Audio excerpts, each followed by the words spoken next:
Hello everyone, welcome back to Illume biology class number 316। और आज हम लोग एक बहुत ही इंटरेस्टिंग टॉपिक पढ़ेंगे, आइसोमरिज्म इन मोनोसैकेराइड्स। देखो, इस टॉपिक की खास बात यह है कि ये आपके बायोलॉजी में भी आता है और केमिस्ट्री में भी आता है, और बहुत ही आसान टॉपिक है। अगर आपको ये समझ में आ जाए तो मेरी पूरी कोशिश रहेगी कि मैं बहुत अच्छे से आपको ये समझा दूँ, जिससे आपके लिए बहुत ही आसान टॉपिक हो जाए। देखिए, आइसोमरिज्म मोनोसैकेराइड्स में शुरू करने से पहले मैं कुछ सिंपल से कंसेप्ट है जो मैं आपको यहाँ पे पहले सिखाने वाला हूँ। देखो, सबसे पहले मैं आपको बता रहा हूँ कि कायरल कार्बन या असिमेट्रिक कार्बन किसे कहते हैं। इस प्रिंसिपल को कहा जाता है कायरलिटी। ऐसे कार्बन को हम कहते हैं कायरल कार्बन। सिंपल सा कंसेप्ट है कि अगर कार्बन की चारों वैलेंसी अलग अलग एटम्स से फुलफिल्ड हो रही हो तो उस तरह के कार्बन को हम कहते हैं असिमेट्रिक कार्बन या फिर कायरल कार्बन। अपने को पता है 4 वैलेंसी होती है कार्बन की, और चारों वैलेंसी पे अलग अलग ग्रुप अगर अटैच्ड है इससे तो वो कहलाएगा कायरल कार्बन। ये एग्जांपल देखते हैं हम लोग यहाँ पर। देखो, मैं यहाँ पे सब कार्बन को कंपेयर करता हूँ। सबसे पहले मैं इस कार्बन को देखो, इस कार्बन पे डबल बॉन्ड O है, यानी इसकी दोनों वैलेंसी ऑक्सीजन से फुलफिल्ड है, तो ये कायरल कार्बन नहीं हो सकता। इस कार्बन की बात करते हैं। इस कार्बन पे एक तरफ हाइड्रोक्सिल ग्रुप है, एक तरफ हाइड्रोजन ग्रुप है, एक तरफ एल्डिहाइड ग्रुप है, तो चौथी तरफ CH2OH है, यानी कि ये बिल्कुल एक कायरल कार्बन का एग्जाम्पल है। तीसरे कार्बन की बात करता हूँ मैं इस पे। तो इस पे देखो 2 हाइड्रोजन अटैच्ड है, यानी 2 वैलेंसी पे इसका हाइड्रोजन है, यानी ये असिमेट्रिक कार्बन नहीं है। यानी इस पूरे स्ट्रक्चर में केवल एक असिमेट्रिक कार्बन है, और वो है ये वाला। इसी को हम कहते हैं कायरल कार्बन। अब ये जो स्ट्रक्चर है वो है ग्लिसरॉल्डिहाइड का, आप समझ ही गए होंगे। देखो, ये वीडियो देखने से पहले आपसे रिक्वेस्ट है कि इससे पिछला जो वीडियो था जिसमें हमने मोनोसैकेराइड्स की बात की थी उसको आप ज़रूर देखें, बिकॉज उसको देखे बिना यहाँ पे कौन कौन से हम स्ट्रक्चर्स की बात कर रहे हैं वो समझना आपके लिए थोड़ा मुश्किल हो जाएगा। और उस वीडियो में जो मैंने तुमसे क्वेश्चंस पूछे थे उनके आंसर्स आपको इस वीडियो में ज़रूर मिल जाएंगे। तो ये ग्लिसरॉल्डिहाइड है, और एक ग्लिसरॉल्डिहाइड मॉलिक्यूल में एक असिमेट्रिक कार्बन या एक कायरल कार्बन प्रेजेंट होता है। नेक्स्ट एग्जांपल देखते हैं हम लोग। ये देखो आपके सामने ये स्ट्रक्चर देखते हैं, आपको समझ में आ गया होगा कि सर ये ग्लूकोज का स्ट्रक्चर है। 6 कार्बन है यहाँ पर, तो ये ग्लूकोज का स्ट्रक्चर है। मैं यहाँ पे भी आपको ग्लूकोज सबसे इम्पोर्टेंट मोनोसैकेराइड है अपने लिए। ग्लूकोज में कितने कायरल कार्बन से उसकी बात करते हैं। मैं सबसे पहले कार्बन की बात करता हूँ। तो क्या ये कायरल है? नहीं, बिल्कुल कायरल नहीं है, क्योंकि डबल बॉन्ड हुआ है। इनफैक्ट जहाँ पे डबल बॉन्ड लग गया वहाँ कायरलिटी की बात ही नहीं करेंगे। सेकेंड कार्बन देखते हैं हम लोग। सेकेंड कार्बन में CHO, OH, H और ये पूरा ग्रुप, एंटायर ग्रुप अलग है, तो यानी कि जो सेकेंड कार्बन है वो अपना असिमेट्रिक कार्बन है। तीसरे कार्बन को देखो, HO, H, ये ग्रुप अलग है, ये ग्रुप अलग है, यानी ये भी असिमेट्रिक कार्बन है।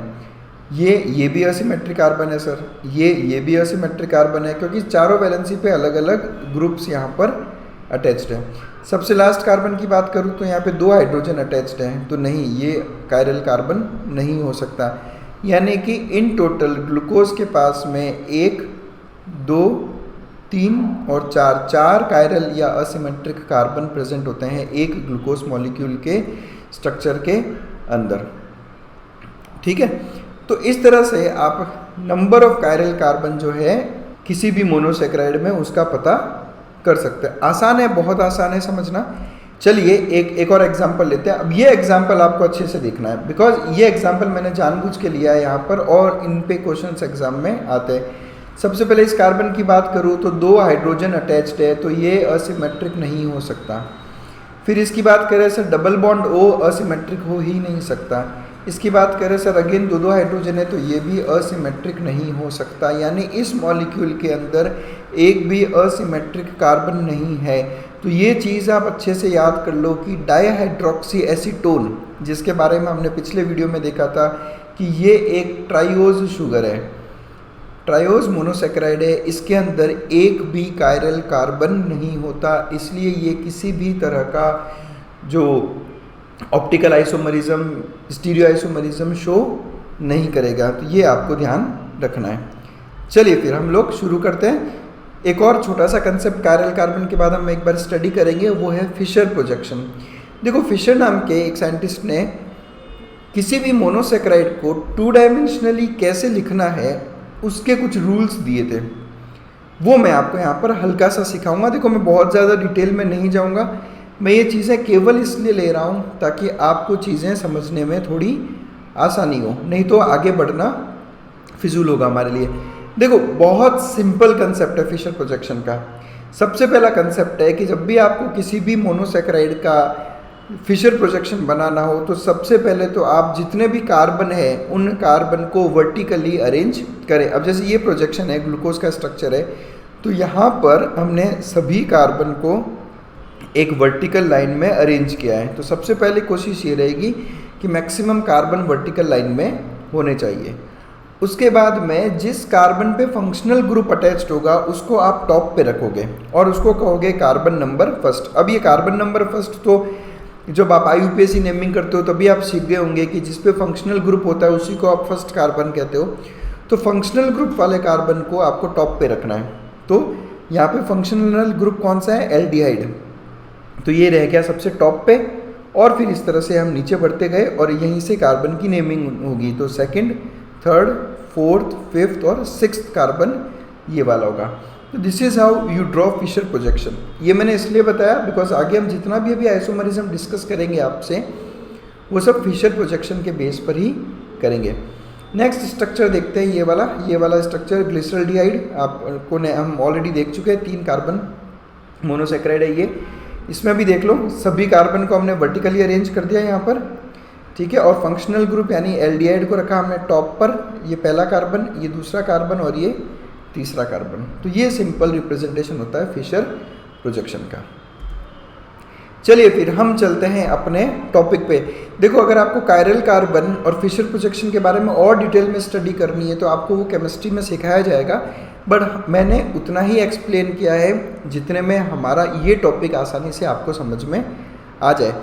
शुरुआत करता हूँ मैं स्टीरियो आइसोमरिज्म, एक बहुत ही इंपॉर्टेंट टॉपिक मोनोसेक्राइड्स में, और एक ऐसा टॉपिक जो मैक्सिमम स्टूडेंट्स को समझ में थोड़ा मुश्किल से आता है। तो स्पेशल आइसोमरिज्म या स्टीरियो आइसोमरिज्म इसे कहते हैं। देखो ये जो वर्ड है, ये वर्ड लिया गया है स्पेस। तो ये सिंपल सा मीनिंग है। पहले तो मैं आपको बता दूं आइसोमर्स क्या होते हैं। तो हम सबको पता है आइसोमर्स ऐसे कंपाउंड्स होते हैं जिनका मॉलिक्यूलर फॉर्मूला सेम है बट उनका स्ट्रक्चर अलग अलग रहता है। तो special isomers are on the basis of their arrangement in space. कोई भी मॉलिक्यूल जब होता है तो उसका एक अरेंजमेंट होता है उनके एटम्स का। जैसे भी ग्लूकोज का स्ट्रक्चर है आपके सामने, तो इस ग्लूकोज के स्ट्रक्चर में देखो ये जो ब्लैक बॉल्स है ये कार्बन है, ठीक है, और ये कार्बन है सारे। ये जो ग्रे बॉल्स हैं ये सारे के सारे हाइड्रोजन और red balls oxygen.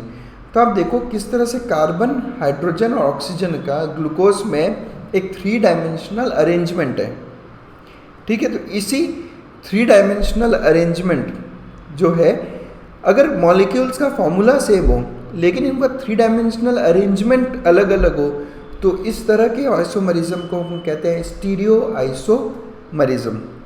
Compounds having same structural formula but they differ in their configuration, the 3 dimensional arrangement in this space are called as stereo isomers. फर्क क्या है? केवल उनके एटम्स के अरेंजमेंट में, बाकी स्ट्रक्चरल फॉर्मूला सेम रहेगा, ठीक है। अब जैसे अगेन ये फिशर प्रोजेक्शन है 2 मॉलिक्यूल का। अब यहाँ पर ग्लूकोज, गैलेक्टोज। अब आप सबको पता है कि ग्लूकोज और गैलेक्टोज ये दोनों हेक्सोज शुगर है, और हेक्सोज शुगर है तो इन दोनों का ही फॉर्मूला क्या होता है? C6H12O6। यानी केमिकल फार्मूला बिल्कुल सेम है, स्ट्रक्चरल फार्मूला सेम है, बट इन दोनों में डिफरेंस क्या है? इन दोनों में डिफरेंस है इनके एटम्स के अरेंजमेंट का। ध्यान से देखना डिफरेंस कहाँ पे, बहुत हल्का सा डिफरेंस आपको दिखेगा। देखो ये पहला कार्बन, दूसरे कार्बन पे कोई डिफरेंस नहीं, तीसरे कार्बन में कोई डिफरेंस नहीं, चौथे कार्बन पे अगर आप देखोगे तो ग्लूकोज में चौथे कार्बन में OH ग्रुप राइट साइड में है, जबकि गैलेक्टोज के चौथे कार्बन पे OH ग्रुप लेफ्ट साइड में। 5वां कार्बन सेम है, 6th कार्बन सेम है, यानी कुल मिलाकर ग्लूकोज और गैलेक्टोज में केवल और केवल डिफरेंस है इनके 4th कार्बन पे H और OH के अरेंजमेंट का। इसलिए ये दोनों मोनोसेक्राइड्स कैसे हो गए? अलग हो गए। एक ग्लूकोज हो गया और एक गैलेक्टोज हो गया। Getting my point. अब ये कौन से टाइप के आइसोमर्स हैं वो हम लोग धीरे धीरे और डिटेल में यहाँ पर स्टडी करेंगे। चलिए स्टीरियो आइसोमर्स के टाइप्स देख लेते हैं हम लोग। बेसिकली मैं वापस बता रहा हूँ, मैं यहाँ पर केवल उतना ही डिस्कस कर रहा हूँ जितना हमारे बायोलॉजी पॉइंट ऑफ व्यू से इम्पॉर्टेंट है। बहुत ज़्यादा डिटेल में हम लोग नहीं जा रहे, बट अगर ये वीडियो अगर आप अच्छे से देख लोगे तो जितने कंसेप्ट्स हैं आपके, वो कंसेप्ट्स तो एक बारी को आपके क्रिस्टल क्लियर हो जाएंगे। स्टीरियो आइसोमर्स दो टाइप के होते हैं, नाम मैं थोड़ी देर में बता रहा हूँ, पहले आप यहाँ पर डिफरेंस देखें। देखो ये पहला टाइप है। इस पहले टाइप में अगर आप देखो तो जैसा मैंने अभी थोड़ी देर पहले ग्लूकोज और गैलेक्टोज का स्ट्रक्चर बताया, डिफरेंस केवल और केवल 4th कार्बन पे, अरेंजमेंट का डिफरेंस केवल 4th कार्बन पे यहाँ पर। बाकी सब जगह सारे कार्बन पे सब एटम्स का अरेंजमेंट सेम है। आप चाहो तो वीडियो पॉज करके दोनों का फिशर प्रोजेक्शन देख लो, 4th कार्बन को छोड़कर कहीं पे भी डिफरेंस नहीं है अरेंजमेंट का। यानी ये जो दो कंपाउंड्स है उनमें केवल एक कार्बन पर अरेंजमेंट डिफर कर रहा है। तो क्या ये दोनों एक दूसरे की मिरर इमेज होगी? मिरर इमेज ये कब कहलाएगी? मिरर इमेज ये ऐसे वक्त कहलाती है। आप इन दो कंपाउंड्स को देखो, इन दो कंपाउंड्स में देखो एल्डिहाइड ग्रुप तो सेम ही रहेगा, ठीक है, लास्ट वाला ग्रुप सेम ही रहेगा। हम लोग केवल और केवल असिमेट्रिक कार्बन की बात कर रहे हैं यहाँ पर। ये देखो आप चारों कार्बन देख लो, इन चारों कार्बन पे ये जितने भी कायरल कार्बन है उन पे H और OH बिल्कुल रिवर्स है। पहले कार्बन में देखो यहाँ पे OH राइट साइड, यहाँ पे OH लेफ्ट साइड। दूसरे कार्बन में यहाँ पे OH लेफ्ट साइड, यहाँ पे राइट साइड। तीसरे और चौथे कार्बन में यहाँ पर OH लेफ्ट साइड और यहाँ पर राइट साइड। तो they are mirror images of each other. Getting my point. तो अगर स्टीरियो आइसोमर्स का जो बेसिक क्लासिफिकेशन है उसमें यही आता है कि अगर वो दोनों कंपाउंड्स एक दूसरे की मिरर इमेज है तो उन्हें आप कहते हो इनएंशियोमर्स, और अगर मिरर इमेजेस नहीं है तो आप उनको कहते हो डायास्टीरियोमर्स। अगर ये दोनों एक दूसरे की मिरर इमेजेस हैं तो दीज आर कॉल्ड एज इनएंशियोमर्स, और अगर ये दोनों एक दूसरे की मिरर इमेजेस नहीं है तो इनको ये कहलाते हैं डायास्टीरियोमर्स। अब मैं इनएंशियोमर्स और डायास्टीरियोमर्स दोनों आपको अच्छा डिटेल में थोड़ा एक्सप्लेन करूँ। तो ये थे बेसिक जो इंट्रोडक्शन था आइसोमरिज्म का मोनोसैकेराइड में, उसकी बात की हमने। नेक्स्ट वीडियो में हम लोग बात करेंगे अबाउट इनएंशियोमर्स, डायास्टीरियोमर्स, एपीमर्स, एनोमर्स, म्यूटा रोटेशन, ये सब आने वाले हम वीडियोज़ में डिस्कस करेंगे। Thanks a lot for connecting with us, stay with us for more such interesting videos. Thank you.